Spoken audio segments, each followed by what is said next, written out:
ચલો વિદ્યાર્થી મિત્રો, આગળ વધીશું આપણે દાખલાની દુનિયામાં.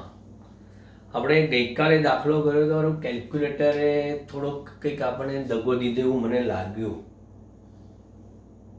કારણ કે વારંવાર ગણતરી કરું, જવાબ જુદો આવે, પછી જે છેવટે ફરી કેલ્ક્યુલેટરમાં બોલો રિસ્ટાર્ટની જરૂર પડે છે.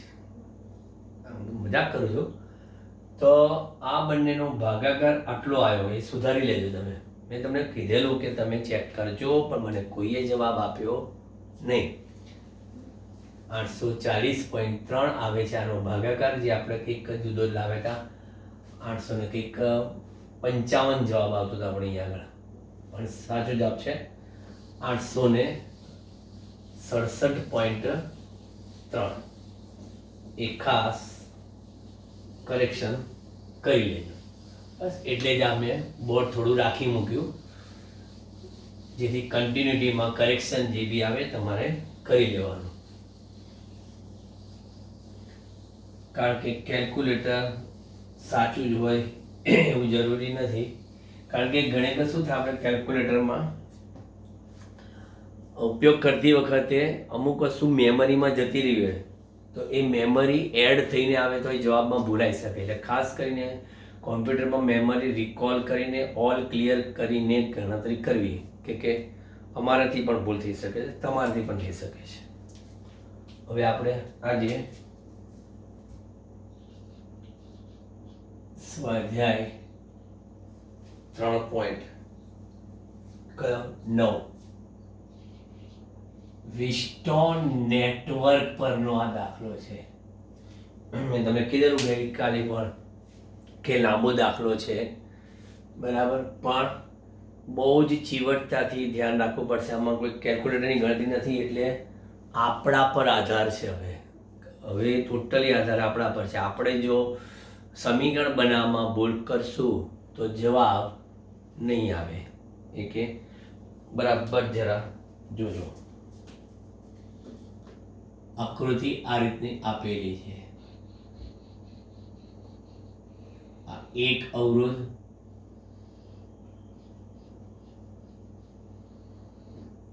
બીજો અવરોધ,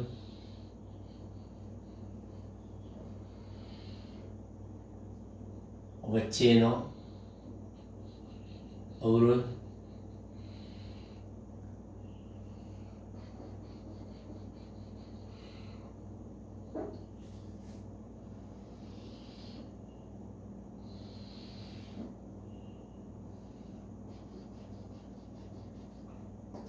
એક અહીંયા અવરોધ છે, અને પછી બેટરી છે,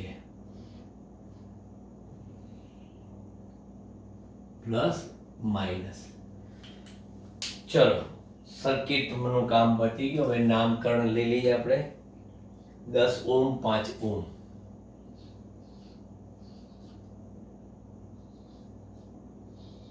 10 ઓહ્મ, 5 ઓહ્મ, વચ્ચે પણ 5 ઓહ્મ, પછી 5 ઓહ્મ, 10 ઓહ્મ, 10 ઓહ્મ, ફરી પાછું અહીંયા આગળ 10 ઓહ્મ, અને અહીંયા આગળ 10 વોલ્ટ. ફરી પછી A B C D,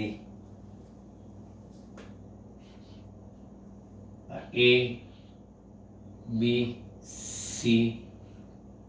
D, અહીંયા આગળ કહીએ આપણે E F. સમીકરણ બનાવવા માટે આપણે લૂપ જોઈશે, એટલે લૂપના પણ નામ આપી દીધા. મુખ્ય બેટરીમાંથી વહેતો પ્રવાહ I લઈ લઈએ આપણે. આ પણ I. આ પ્રવાહના જંકશન બિંદુ A આગળ બે ભાગ.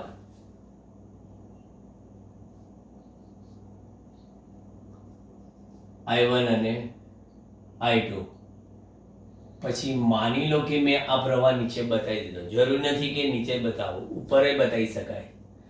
ટોટલી આપણી મરજી પ્રમાણે પ્રવાહ બતાવી શકાય, પરંતુ પાઠ્યપુસ્તકે એની દોરેલી સર્કિટમાં પ્રવાહ નીચે બતાવેલો છે, એટલે આપણે નીચે લઈ લઈએ, કોઈ વાંધો નથી.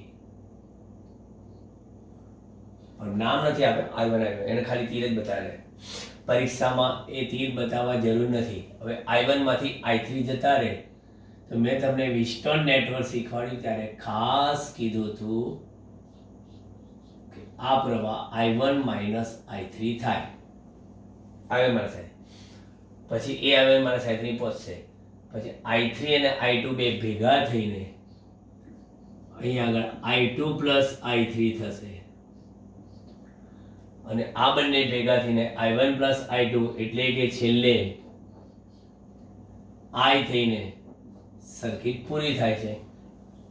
જોઈ લો, સર્કિટમાં મેં પ્રવાહનું નામ નિર્દેશન આપી દીધું.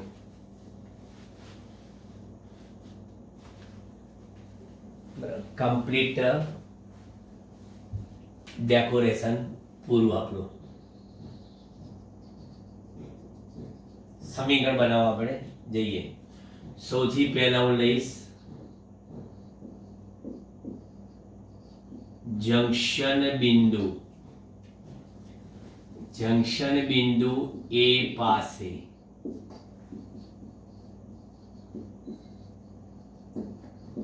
કિર્ચોફનો પ્રથમ નિયમ લગાડતા. જંક્શન બિંદુ આગળ કિર્ચોફનો પ્રથમ નિયમ લાગુ પાડતા કે લગાડતા. લગાડો. ચલો, દાખલ થતો પ્રવાહ ધન, બહાર જતો પ્રવાહ ઋણ બરાબર 0.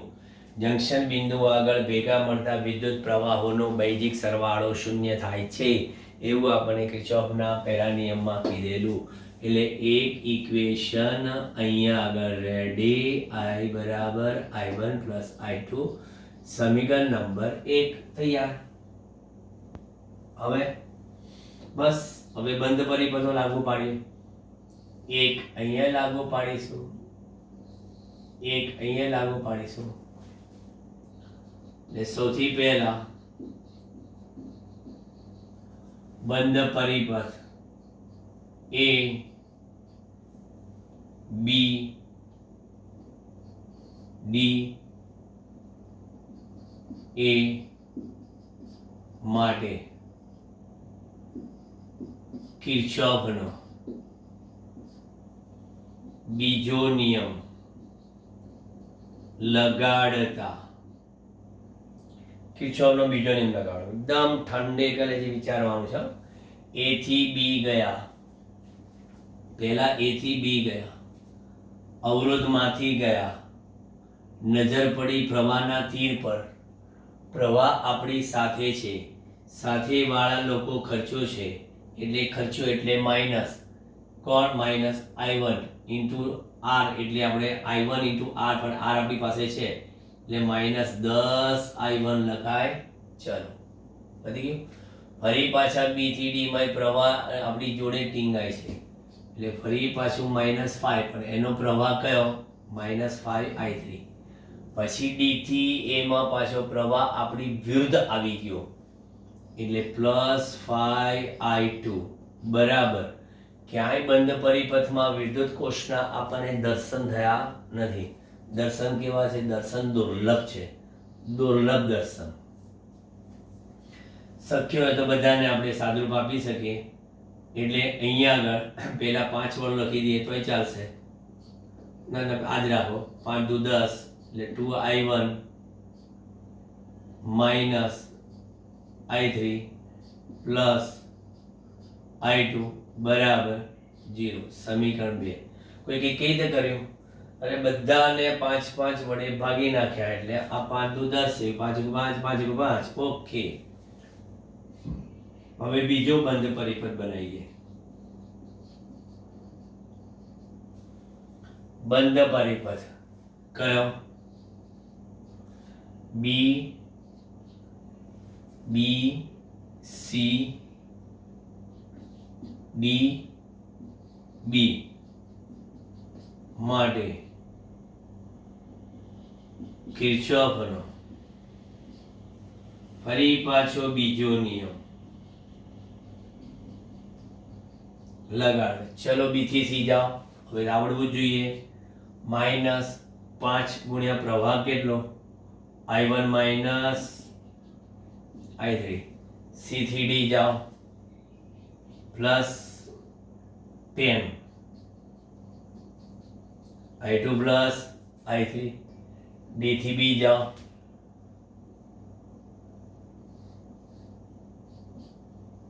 પ્લસ કેટલા D થી B 5 I3 બરાબર કેટલા 0 આને પણ એટલું સાદુરૂપ આપી શકો છો એટલે minus I1 plus I3 plus 2 I2 plus I3 plus I3 બરાબર 0 આનું તો હજી પણ એક સ્ટેપ સાદુરૂપ અપાય કયું કૌંસ છૂટો પાડો minus I1 minus I3 minus I1 minus I3 plus 2I2 plus 2I3 plus I3 बराबर 0 I3 બરાબર એટલે આ I3 અને આ I3 કેન્સલ એટલે તમારી પાસે આ minus I1 plus 2I2 plus 2I3 બરાબર 0 સમીકરણ નંબર 3 હવે એક વસ્તુ વિચાર કરો આપણે હજી એક સમીકરણ બનાવીશું બોલો કહો તો બનાવીએ ચોઇસ ઇઝ યોર્સ કારણ કે મેં તમને કિર્ચોફના નિયમો વાપરવા માટેના વ્યવહારિક સૂચનોની વાત કરી હતી શું કરી હતી કે તમે આપેલા જટિલ એવા બંધ પરિપથ એટલે કે નેટવર્કમાં જંક્શન બિંદુઓ જોઈ લો બરાબર જેટલા જંક્શન બિંદુ હોય એના કરતાં એક ઓછા માટે કિર્ચોફનો નિયમ વાપરે પરંતુ અહીંયા તો 1 2 3 4 તો 3 જંક્શન બિંદુ માટે નિયમ ના વાપરાય એટલે આપણે ખાલી એક જ જંક્શન બિંદુ માટે મેં નિયમ વાપરી દીધો બરાબર કે પછી અમે તે અહીંયા આગળ આ જોશો તો છેલ્લે તો આ જ આવવાનું છે કે I બરાબર I1 પ્લસ I2 એટલે કાં તો આના માટે લાગુ પાડો કાં તો C માટે લાગુ પાડો ઓકે પછી જેટલી અજ્ઞાત રાશિઓ એટલા સમીકરણ તો ઓછામાં ઓછા બનાવો અજ્ઞાત રાશિ એક તો I બીજી I1 પછી ત્રીજી I2 ચોથી I3 તો આપણે સમીકરણ કેટલા બન્યા હતા 1 2 અને 3 જ બન્યા તો હજી એક બનાવવું પડશે તો ચલો હજી એક સમીકરણ બનાવી દઈએ એટલે આગળ વધીશું આપણે સમીકરણ બનાવવા માટે ફરી પાછો બંધ પરિપથ લઈ લો બંધ પરિપથ કયો લે જે બી તમને ગમે તે A D C E F A માટે આ પણ લેવાય અને આ પણ લેવાય જે તમને ઠીક લાગે છે કિર્ચોફનો બીજો નિયમ લગાડતા ચલો A થી D જાઓ પાછા પ્રવાહની જોડે ગયા -5I2 પાછા પ્રવાહની જોડે ગયા -10I2 પ્લસ I3 ફરતા અહીંયા પાછા પ્રવાહની જોડે ગયા -10I અને ઇક્વલ ટુ વહેલા તે પહેલાના ધોરણે બંધ પરિપથમાં જમણી બાજુ વહેલા તે પહેલાના ધોરણે -10 આમાંય સાદુરૂપ પહેલા આપી દઈએ -I2 -2 I2 plus I3 -2 I -2 બધા માઇનસ માઇનસ પ્લસ લઈ લઈએ તો i2 plus 2i2 plus 2i3 plus 2i બરાબર 2 i2 3i2 plus 2i3 plus 2i બરાબર સમીકરણ નંબર 4. સમીકરણ બનાવવાની પ્રક્રિયા આ સાથે હવે પૂર્ણ કરવામાં આવે છે, કારણ કે સમીકરણ બહુ બનાવી દીધા આપણે. એટલે આપણી પાસે એક સમીકરણ આ હતું, બીજું સમીકરણ આ હતું, ત્રીજું સમીકરણ આ હતું, હવે આ ચોથું સમીકરણ આ બન્યું. હવે એમાં આની જગ્યા પર આપણે વિચારવાનું રહ્યું. એટલે માટે 3i2 પ્લસ 2i3 પ્લસ 2 અને i બરાબર i1 પ્લસ i2 બરાબર 2. સમીકરણ નંબર 1 પરથી 3i2 plus 2i3 plus 2i1 plus 2i2 બરાબર 3 ને 2 5i2 plus 2i3 plus 2i1 બરાબર 5. આ એક નવું બનાવ્યું આપણે, ચેક કરી લેજો. 3i2 plus 2i3 plus 2 i ની જગ્યા પર લખ્યા મેં i1 plus i2 equal to 2 3i2 plus 2i3 plus 2i1 plus 2i2 3i2 2i2 5i2 plus 2i3 plus 2i1 બરાબર 2. હવે આપણે આ ચાર સમીકરણ હવે ભૂલી જાઓ. એટલે હવે આપણે એ સમીકરણને ભૂલી જઈએ, એટલે એને આપણે સાઈડમાં રાખી દઈએ. અને આ જે છે એ આપણા સમીકરણોના લિસ્ટમાં આવી ગયો. હવે ચલો, લોપની રીત, આદેશની રીત, જે બી રીત વાપરવી હોય એ રીતે તમારે શું કરવાનું, સમીકરણનો ઉકેલ મેળવવાનો. ઉકેલ ચલો,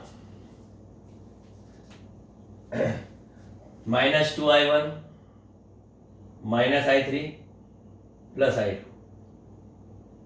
બરાબર 0. 5i2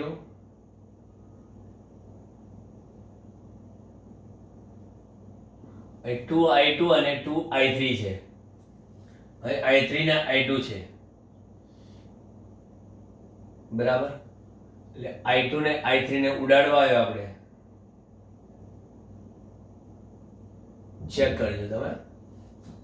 2i2 plus 2i3 plus 2i1 2i3 i1 i3 i1 આમાંથી એક જશે, 2i3 જશે ખાલી ઉડાડવા, કાં તો 2i1 જશે, બે વડે ગુણીને. દિમાગ દોડાવો તમે પહેલા, અને કોમેન્ટ બોક્સમાં નીચે મને આપો. સમીકરણનું સાદરૂપ આપવાનું છે, ગુણીને ભાગીને ગમે તેમ કરીને.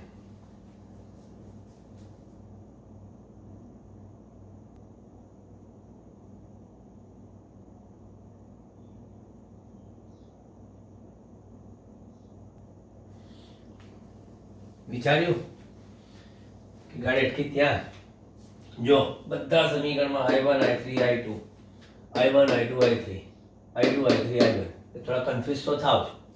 એક કામ કરો, હવે આપણે સૌથી પહેલા અહીંયા લખીએ સમીકરણ 2 પરથી. સમીકરણ 2 પરથી જઈએ. સમીકરણ 2i1 -i3 + i2. એટલે આપણે એક કામ કરીએ, અહીંયા આગળ i2 - i3 લખીએ, બરાબર શું લખીએ 2i1. બરાબર. હવે એવી રીતે સમીકરણ 3 પરથી 2i2 plus 2i3 equal to કેટલા? Equal to i1. એટલે આપણે એમ કહી શકીએ આમાં માટે i2 પ્લસ i3 બરાબર કેટલા? i1 by 2. આ પાછું ચેક કરી લેજો ઇક્વેશન ફરી, અહીં ડાઉટ ના થયો રહેવો જોઈએ. ફરી -5 BCD વાળું -5 i1 minus i3 done, plus 10 i2 plus i3 plus 5 i3 equal to 0 done. 5 વડે ભાગી નાખ્યા બરાબર. એટલે i1 માઇનસ જોઈ લો, કરે ને બોલ, મેં ના કીધું? ચેક કરજો. i1 માઇનસ i3 પછી i2 પ્લસ i3, એટલે મેં ચેક કરી, આ ડાઉટ આવ્યો એટલે i2 પ્લસ i3 પછી અહીંયા આગળ હવે આ ચેક કરશો એટલે ઓછો જ આવશે. Minus i1 plus i3 plus i3 plus 2i2 plus 2i3 plus i3 બરાબર. એટલે હવે જોઈ લો, માઇનસ i1 લખ્યા, i3 plus 2i3 plus i3 એ 2 ને 1 3 ને 1 4, એટલે અહીંયા આગળ 4i3 આવશે. 2i2 પ્લસ 4i3 બરાબર 0. હવે અહીંયા આગળ ચેન્જ આવી ગયો, 2i2 પ્લસ 4i3 બરાબર i1. હવે આ બંને પરથી રિલેશન લઈએ. શું કરશું? 2 વડે ગુણી નાખીએ. સમીકરણ 2 ગુણ્યા 2 કરી શું કરશો?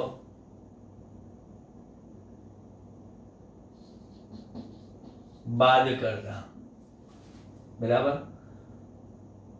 એટલે મને સમીકરણ 2 ના એવી રીતે નહીં, કેમ સમીકરણ નંબર 2 ગુણ્યા 2 થાય?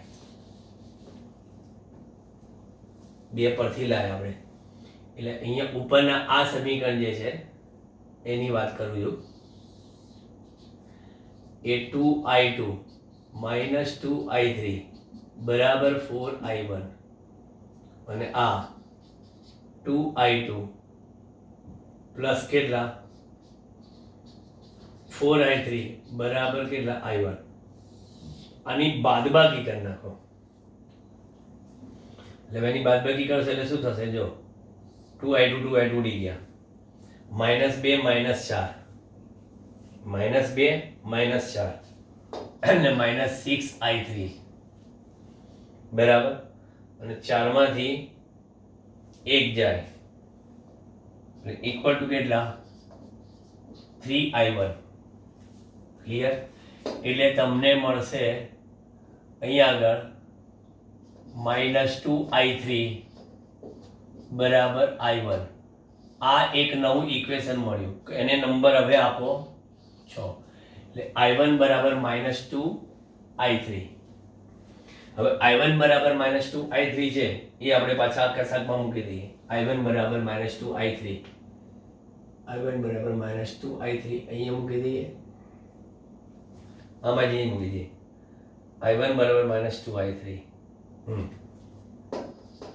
અહીંયા આગળ ધ્યાન આપજો. હવે i2 માઇનસ i3 બરાબર તો કેટલા છે? 2i1. તો i2 બરાબર માઇનસ i3 બરાબર 2 ઇન્ટુ i1 ની જગ્યા પર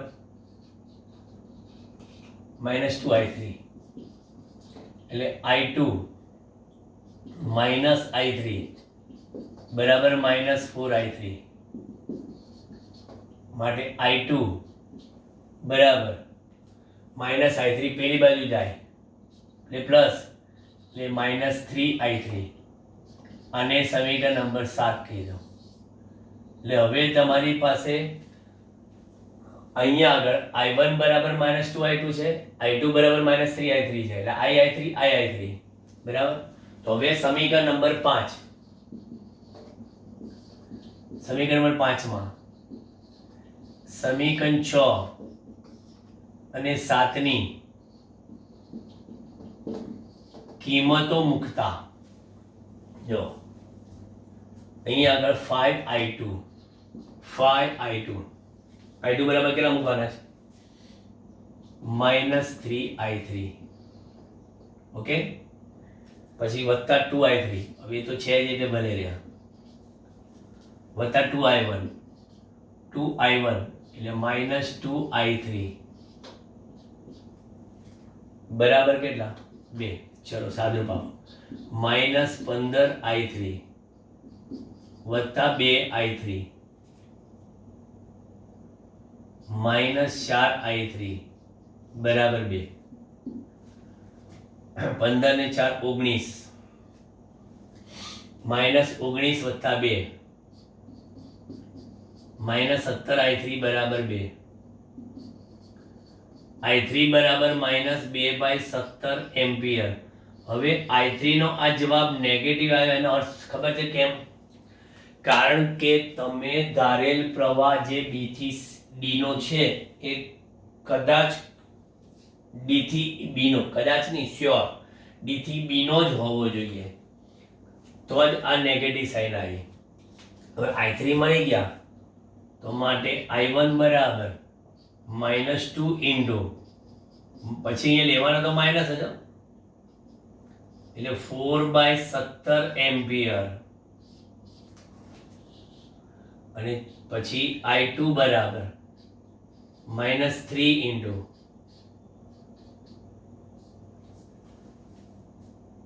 બરાબર -3 ઇન્ટુ i3 બરાબર કેટલા છે? 2/17. ના બરાબર શું કર્યું મેં? -3 ઇન્ટુ i3 ની કિંમત પણ -2/17. હા, એટલે i2 બરાબર 6/17 એમ્પિયર અને i1 ને i2 નો સરવાળો કરશો તો i બરાબર i1 પ્લસ i2. i1 મેળવ્યા કે નહીં આપણે? i2 આવી ગયા, i3 આવી ગયા અને i1 બરાબર -2i3 આ રહ્યા, 4/17 વત્તા 6/17 10/17 એમ્પિયર. આનો જવાબ જોઈ લઈએ.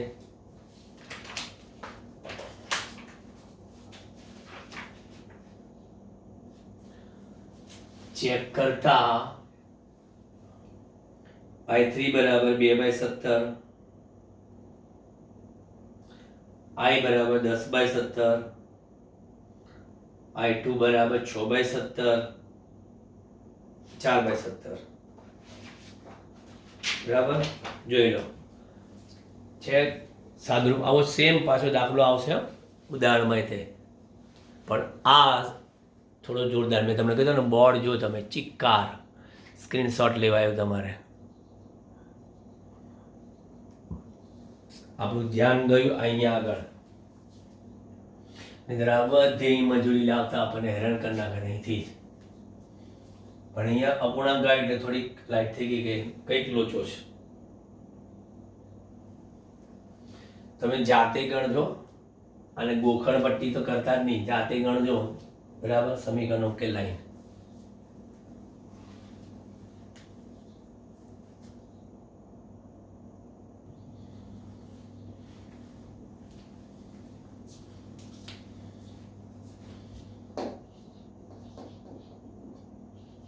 સ્વાધ્યાય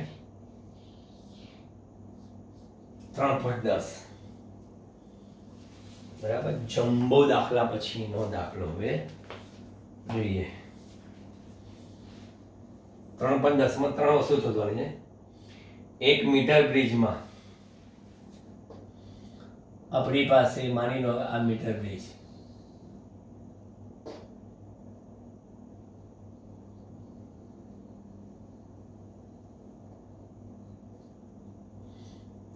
મીટર બ્રિજ જ્યારે y અવરોધ 12.5 હોય ત્યારે તેના છેડા a થી તટસ્થ બિંદુ 39.5 મીટર થાય. એટલે અહીંયા આગળ a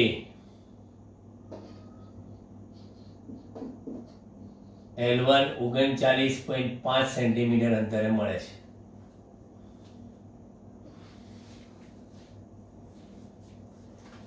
ત્યારે અજ્ઞાત અવરોધ x શોધો. હવે કહે છે કે શા માટે વિસ્ટોન અથવા મીટર બ્રિજમાં અવરોધો વચ્ચે જોડાણ જાડી ધાતુની પડે. જાડી ધાતુની પટ્ટી હોય ને તો જોડાણ અગ્રનો અવરોધ ઘણો જ કેવો હોય, જેમ ધાતુનો તાર જાડો તેમ એનો અવરોધ કેવો ઘણો જ ઓછો. એટલે આપણે અવરોધના માપનની ચોકસાઈ એ ચોકસાઈ પૂર્વક કરી શકાય, એટલે ધાતુની પટ્ટી જાડી રાખવામાં આવે છે.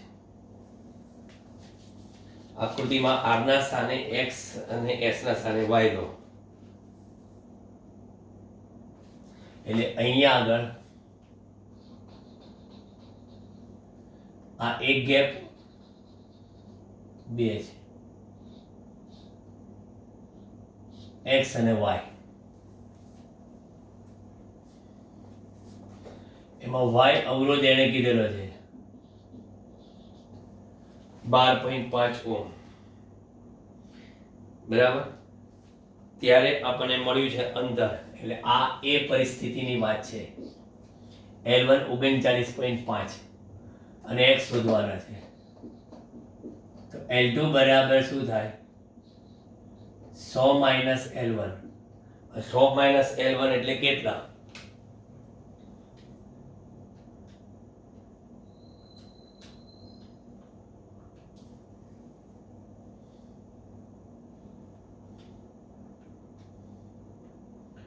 $39.5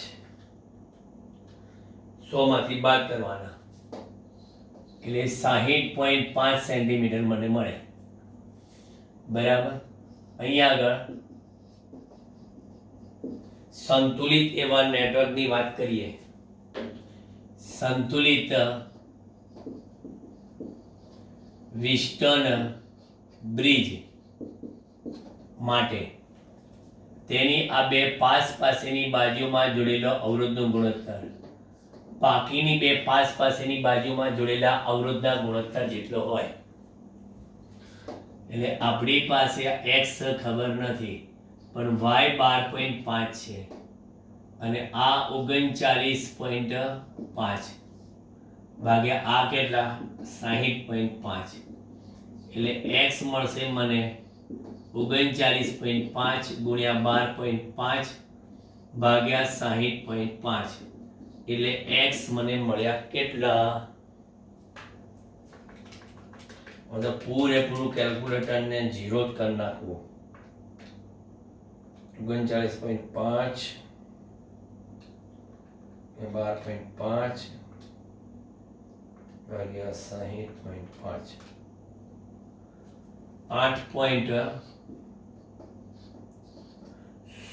ઓહ્મ અવરોધ આવે છે. 8.16 ઓહ્મ અવરોધ આવે છે. હવે બીજી પરિસ્થિતિમાં એને કંઈક જુદું કીધું છે. હવે જો x ને y ના સ્થાનો અદલ બદલ કરવામાં આવે તો ઉપરના બ્રિજમાં તટસ્થ બિંદુનું સ્થાન શોધો. x ને y ના સ્થાન અદલ બદલ કરવામાં આવે એટલે ફરી પાછીમાં મીટર બ્રિજ, આ તો ખાલી સમજવા માટે મીટર બ્રિજ દોરું છું જેથી ખ્યાલમાં રહે કે આપણે ડાબી બાજુ જમણી બાજુ કોણ હતા.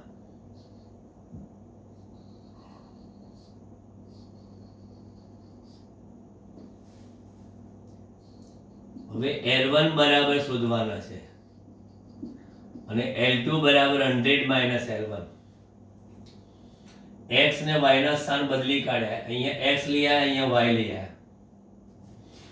x હવે શોધાઈ ગયા છે અને y ખબર છે આપણને, કારણ કે y કેટલા છે તો કે 12.5 અહીંયા લઈ આવ્યા તમે, અને x હમણાં સુધી આપણે 8.16 ઓહમ.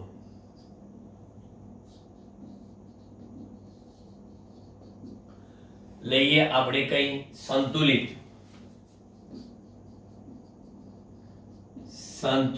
વિસ્ટર્ન બ્રિજ માટે y upon x બરાબર L1 upon L2. y એટલે 12.5 ભાગ્યા 8.16 બરાબર L1 upon 100 minus L1. સાદરૂપ આપીએ આપણે કે 12.5 ભાગ્યા 8.16 એટલે 1.53 બરાબર L1 ભાગ્યા 100 minus L1 એટલે અહીંયા આગળ 1.53 ગુણ્યા 100 એટલે કે 153 માઇનસ 1.53 L1 બરાબર કેટલા L1. 153 બરાબર પેલી બાજુ જાય તો 2.53 L1. તો L1 બરાબર કેટલા 153 ભાગ્યા 2.53 153 ભાગ્યા 2.53 એટલે કે 60 પોઈન્ટ કેટલા 47 સેન્ટીમીટર આવે, પણ આપણે તો રાઉન્ડ ફિગર પ્રમાણે ગણીએ તો L1 બરાબર 60.5 સેન્ટીમીટર થાય. એટલે જોયું આખું ઊંધું થઈ ગયું. પ્રેક્ટિકલમાં આ વસ્તુ યાદ રાખજો, પ્રેક્ટિકલમાં પણ આવો પ્રેક્ટિકલ આવે છે કે જો તમે અવરોધના સ્થાન અદલ બદલ કરશો તો જે તમારે L2 મળતી હતી એ L1 મળશે ને L1 મળતી હતી L2 મળી જશે. એ રીતના ઉલટ પુલટ થઈ જાય, કારણ કે તમે અવરોધો નથી બદલ્યા, બરાબર. એટલે એ જ કોન્સેપ્ટ ઉપર આપણને અહીંયા આગળ એ લોકોએ C ની વાત કરેલી છે. એ જ કોન્સેપ્ટ ઉપર કે વિસ્ટર્ન બ્રિજના તટસ્થ બિંદુ આગળ ગેલોમીટર અને ધારો કે આપણી પાસે આ રીતના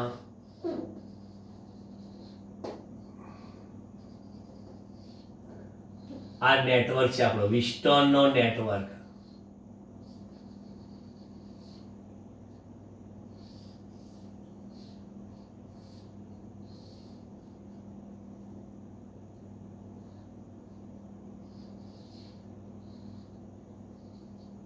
આ ગેલોમીટર A B C D અને આ બેટરી, બરાબર. ગેલોમીટર માંથી વહેતો પ્રવાહ કેવો છે 0 છે, એટલે સંતુલિત નેટવર્ક. અથવા કહે છે કે જો તમે એક કામ કરો,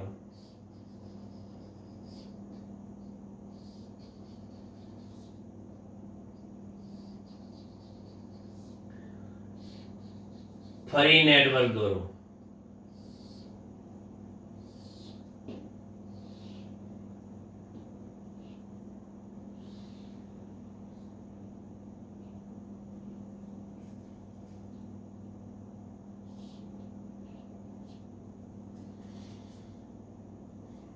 અને અહીંયા ગેલોમીટર લઈ લો.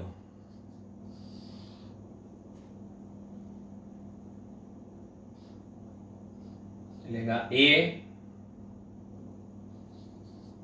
B C D, B ની D ની વચ્ચે બેટરીના છેડા બદલી ગળે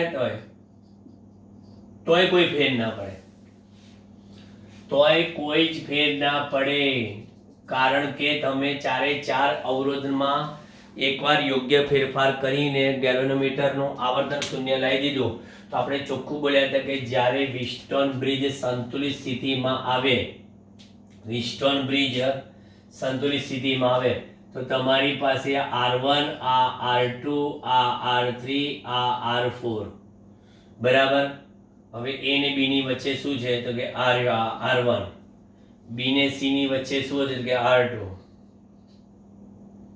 બરાબર, આ R3 A ને D ની વચ્ચે અને R4.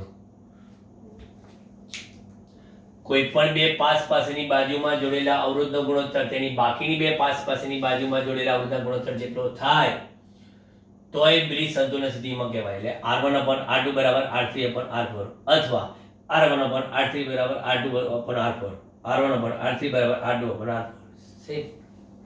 કોઈ જ ફરક પડતો નથી.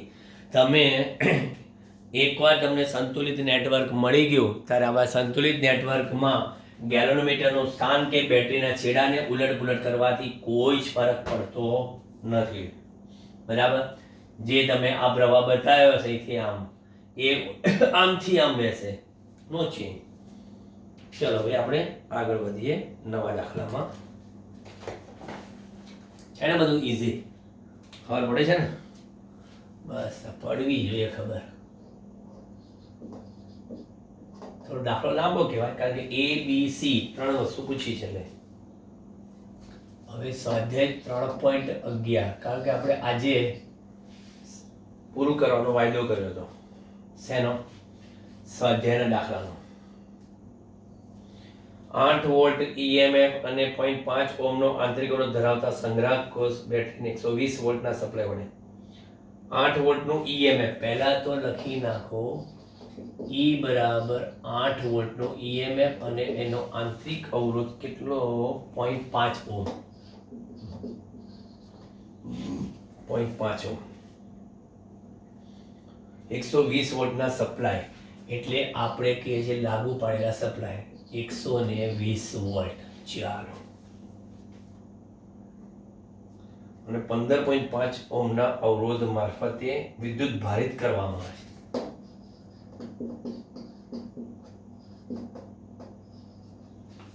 વિદ્યુત ભારિત કરવામાં આવે છે. તો બેટરીનો ટર્મિનલ વોલ્ટેજ કેટલો હશે? અને વિદ્યુત વિભારણ માટેના પરિબળમાં શ્રેણી અવરોધ રાખવાનો હેતુ શું છે?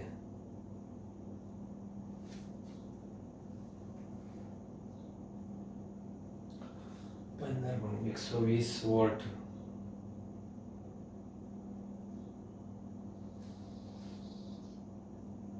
ચાર્જિંગ પ્રવાહ માહિતી જોઈ લો. બરાબર.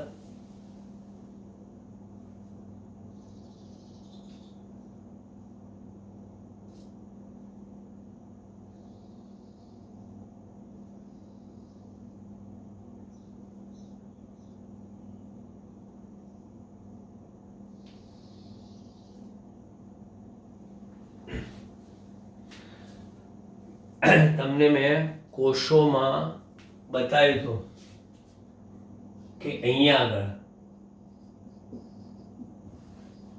કોષને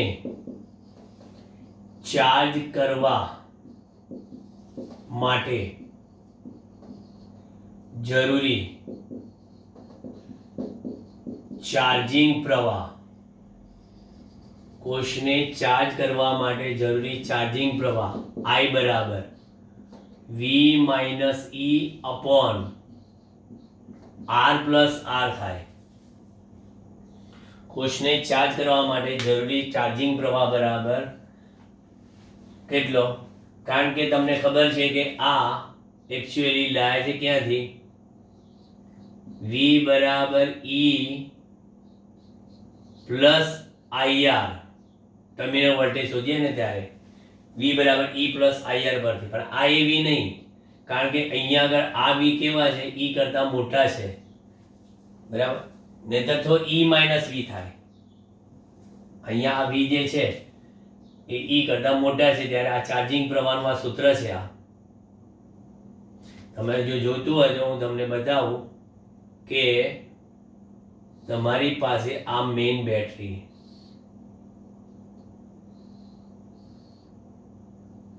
બરાબર, અને આ કોષ છે જેનું EMF E છે, બરાબર, અને એને માટે જરૂરી આ છે, અને આનો આંતરિક અવરોધ આ છે. આ મેઇન બેટરી, આમાંથી પ્રવાહ ઉદ્ભવે છે અને આ કોષમાં દાખલ થાય છે. જ્યારે આમાંથી પ્રવાહ ઉદ્ભવે ત્યારે ડિસ્ચાર્જ થાય, બરાબર, તો એ કોષ શું થઈ જાય? ડિસ્ચાર્જ થાય. એટલે આમાં જે તમે કમ્પ્લીટ ઇક્વેશન લાવો, આ કે ટોટલ પ્રવાહ I બરાબર કેટલો, તમે કિર્ચોફના નિયમથી ચેક કરવું હોય તો કરી શકો છો તમે, કિર્ચોફના નિયમથી, બરાબર. તો અહીંયા અવરોધમાંથી પ્રવાહ દિશામાં ગયો, બરાબર, એટલે અહીંયા આગળ માઇનસ IR, બરાબર, માઇનસ IR, પછી માઇનસ IR લખ્યું, બરાબર, અહીંયા પણ એ પ્લસથી માઇનસ ગયા એટલે માઇનસ E થયા, માઇનસ E. પાછા અવરોધમાંથી ગયા પ્રવાહની દિશા એટલે માઇનસ IR થયા, બરાબર. અને જો અહીંયા પણ આપણે લખીએ કે માઇનસ થી પ્લસ ગયા તો એ પ્લસ V, બરાબર, તો પછી ઇક્વલ ટુ કેવા થાય? 0 થઈ જાય.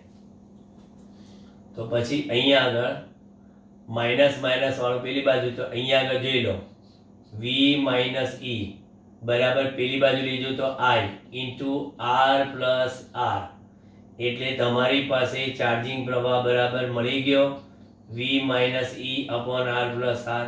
આ મેં કિર્ચોફના નિયમનો ઉપયોગ કર્યો, બરાબર. એટલે આ વસ્તુ મેં તમને જે આપી એ તો તમને એવું ના લાગે કે ડાયરેક્ટ ચાર્જિંગ પ્રવાહનું સાહેબે સૂત્ર લખ્યું, એટલે આ વધારાનું જાણકારી માટે આપ્યું છે.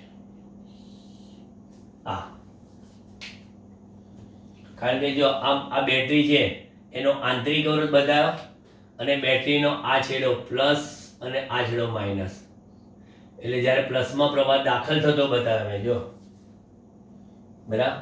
આપણે બતાવે કે જે પ્લસમાં દાખલ થતો હોય તો એને આપણે EMF નેગેટિવ લઈએ છીએ અને ઉદ્ભવતો એનો EMF આપણે કેવો લઈએ છીએ? પોઝિટિવ લઈએ છીએ. જોઈ લો. હવે અહીં ચાર્જિંગ પ્રવાહ I કેટલો મળશે? ચેક કરી લો. V બરાબર 120 માઇનસ E એટલે કે 8 ભાગ્યા R પ્લસ R. R કેટલા છે? તો કે 15.5 વત્તા પાછા 0.5 થાય ને, 15.5. હવે 120 માંથી 8 જાય, 12 ને 8 20 એટલે 112 ને આ 0.5 એટલે કે આ થશે 16. 112 ભાગ્યા 16 અપૂર્ણાંકમાં રાખવા છે કે શોધી લેવા છે? તો કે 112 અપૂર્ણાંકમાં શું કામ રાખી? 7 એમ્પિયર ચાર્જિંગ પ્રવાહ મળ્યો. તો માટે ટર્મિનલ વોલ્ટેજ V ડેશ બરાબર શું? E plus IR. કારણ કે આ કોષનો ટર્મિનલ વોલ્ટેજ શોધવાનો હોય ને તો એ નવો ટર્મિનલ વોલ્ટેજ આ V નહીં, ધીસ ઇઝ નોટ V, આ V ડેશ એટલે આનો ટર્મિનલ વોલ્ટેજ. આ જે તમે કોષની વાત કરો છો એ કોષનો ટર્મિનલ વોલ્ટેજ.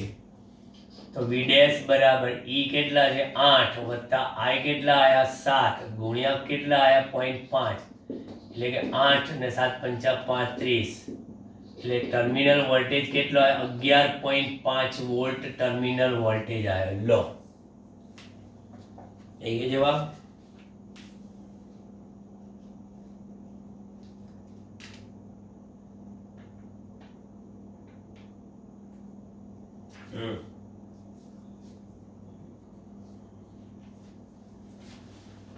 ચલો, આટલામાં થઈ જશે દાખલો 3.12. એક પોટેન્શિયોમીટરની રચનામાં 1.25 વોલ્ટની એક બેટરી તારના 35 સેન્ટીમીટર અંતરે તટસ્થ આપે છે. એટલે E1 બરાબર 1.25 વોલ્ટની બેટરી, L1 બરાબર ક્યાં આપે છે? 35 સેન્ટીમીટરના અંતરે. પછી હવે એ કોષને બધી બીજો કોષ લગાડો તો 63 સેન્ટીમીટર. L2 બરાબર 63 સેન્ટીમીટર મળે છે. તો E2 કેટલા? હવે એક જ પોટેશિયોમીટર છે એટલે આપણે લખી શકીએ કે E1 બરાબર 5L1 and E2 બરાબર 5L2. કોષોને સરખાઈ દો તો E2 શોધવાના છે આપણે. તો E2 બરાબર કેટલા?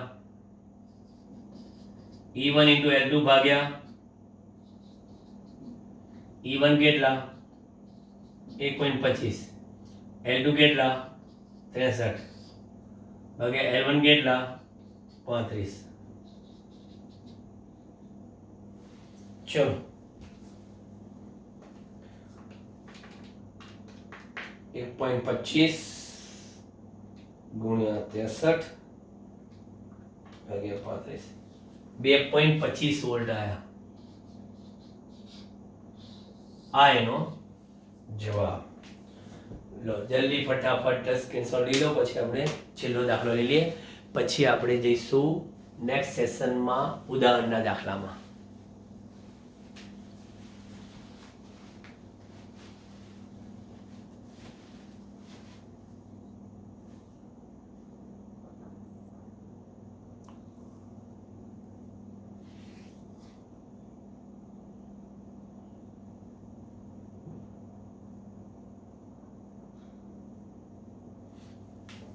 આપણને એક ક્વેશ્ચન પણ આમાં પૂછ્યો છે, ખબર આમાં કે અવરોધ R કેમ જોડવામાં આવે છે? તો કે ચાર્જિંગ પ્રવાહના નિયંત્રણ માટે જ અવરોધ R ની જરૂર છે. કારણ કે ચાર્જિંગ પ્રવાહ જો વધુ પડતો હોય ને તો કોષને નુકસાન થાય, એટલે નુકસાનની સામે રક્ષણ મેળવવા માટે આ અવરોધ R ની જરૂર પડે છે. એ એનો જવાબ છે. એકદમ યાદ આવ્યું મને.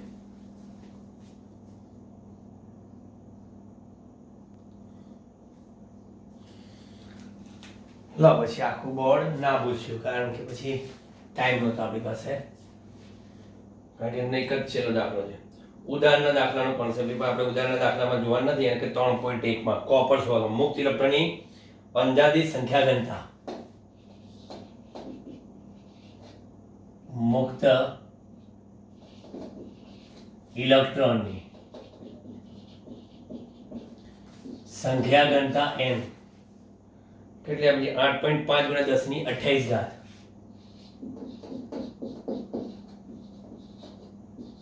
ઓબ્લિક મીટર ક્યુબ આટલી આપેલી છે. 3 મીટર લાંબો તાર છે. ચલો પછી એક છેડે બીજા છેડે ડ્રિફ્ટ થતા કેટલો સમય લાગશે? ઓકે, ટાઈમ શોધવાનો છે. તારના ક્ષેત્ર 2 × 10 - 6.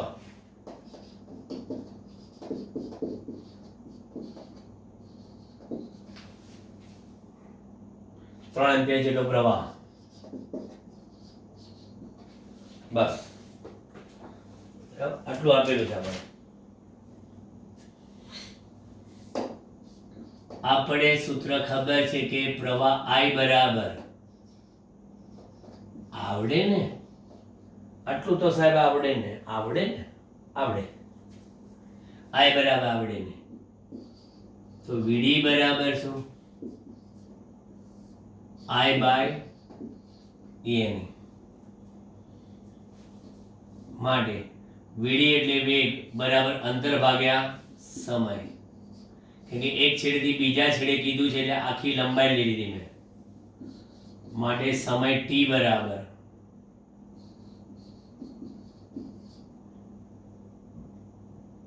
શું થાય?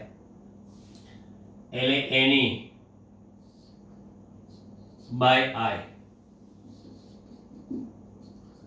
3 ગુણ્યા 2 ગુણ્યા 10 ની - 6 ગુણ્યા 8.5 ગુણ્યા 10 ની 28 1.6 ગુણ્યા 10 ની - 19 ભાગ્યા I 3. ખાલી આ 3 તો ઉડાડી દો એટલે સીધો ગુણાકાર કરીએ આપણે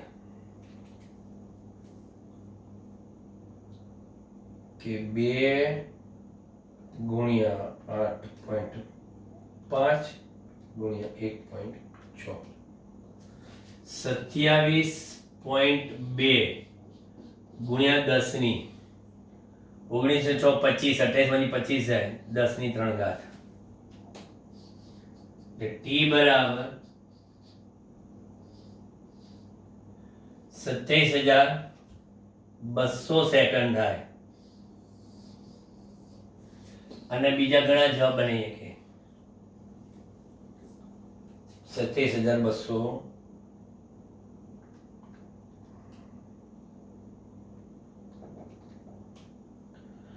27,200 ને જે આપણે શું કરીએ કલાકમાં લઈએ તો 27,200 ભાગ્યા 60 કરીએ 453.3 મિનિટ એના ભાગ્યા 60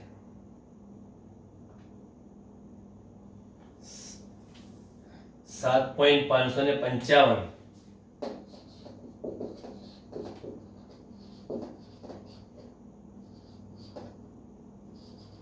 આટલા કલાક કહેવાય આટલી સેકન્ડ આટલા કલાક અને હજી આમાં આપણે કહીએ કે 0.555 ગુણ્યા 60 તો કેટલા થાય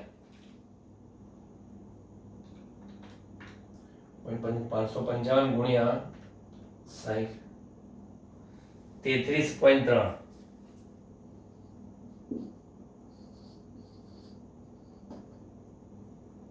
33.3 મિનિટ એટલે કે t બરાબર 7 કલાક ને 33.3 મિનિટ લખાય બરાબર 33.3 છે તો હવે આપણે કહીએ કે 0.3 મિનિટ ગુણ્યા 60 જોઈ લો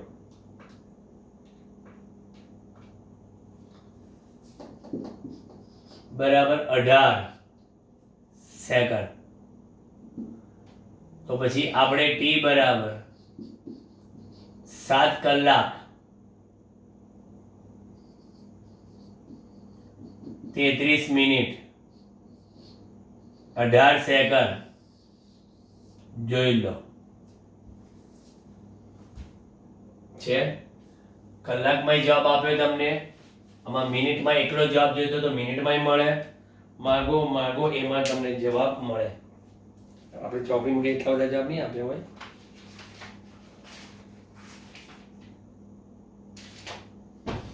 ચાલો